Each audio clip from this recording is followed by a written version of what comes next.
সংরক্ষিত বনাঞ্চলে আবর্জনা, বিপদের আশঙ্কা করছেন বনকর্মীরা। নকশালবাড়ি রথখোলা মোড় থেকে বুড়াগঞ্জগামী রাজ্য সড়ক, যা টুকরিয়া ঝাড় বনাঞ্চল বুক চিরে গিয়েছে, সেই রাজ্য সড়কে দুই ধারে প্রতিনিয়ত জমছে আবর্জনা। এদিন এই আবর্জনা সাফাই অভিযানে নামলো টুকরিয়া ঝাড় রেঞ্জ এবং জাম্বু ট্রুপসের সদস্যরা। প্রায় 6 ট্রাক্টর আবর্জনা পরিষ্কার করা হবে বলে জানা গিয়েছে। রাস্তার দুই ধারে আবর্জনায় পরিবেশের ভারসাম্য নষ্ট হচ্ছে। আমাদের নজর এড়িয়ে রাতের অন্ধকারে এগুলি ফেলা হচ্ছে। আবর্জনা ফেলা রুখতে আগামী দিনে পার্শ্ববর্তী এলাকায় সচেতনতা বৃদ্ধি করা হবে বলেন জানান টুকরিয়াঝাড় রেঞ্জের বিট অফিসার টিঙ্কু মাহাতো।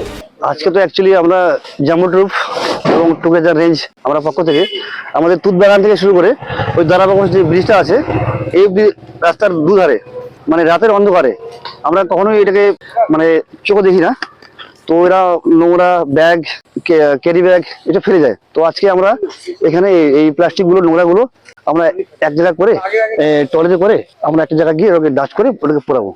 অন্যদিকে এই রাজ্য সড়কের দ্বার বক্স, এটি হাতির গুরুত্বপূর্ণ করিডোর, প্রচুর মানুষের যাতায়াত, তবে সচেতনতার অভাব লক্ষ্য করা যাচ্ছে। সাধারণ মানুষ ও বন্যপ্রাণী সুরক্ষা বিবেচনা করে এই সাফাই অভিযান বলে জানান জাম্বু ট্রুপসের সদস্য রিক জ্যোতি সিংহ রায়। সাফাই অভিযান আমাদের পুরো উত্তরবঙ্গ জুড়ে সব জায়গাতেই ডিপার্টমেন্ট এবং এনজিওরা নিজেদের মতো করে করছে। তো আমরা যেহেতু কার্শিয়াং ডিভিশনে বহু বছর ধরে কাজ করি, তো কার্শিয়াং ডিভিশনের টুকরিয়াঝাড় রেঞ্জের সাথে একত্রিত হয়ে এবার আমরা এই যে দারাবাগাসের যে জায়গায় আমরা দাঁড়িয়ে আছি, এটা একটা খুব ইম্পর্টেন্ট হাতির করিডোর এবং এই জায়গাটা মানে যেহেতু হাতির ইম্পর্টেন্ট করিডোর এবং এখানে সাধারণ মানুষও যাতায়াত করে, সেই জন্য এই জায়গাটা খুব ইম্পর্টেন্ট। শিলিগুড়ি থেকে নিজস্ব প্রতিনিধি রিপোর্ট, খবর বাংলা।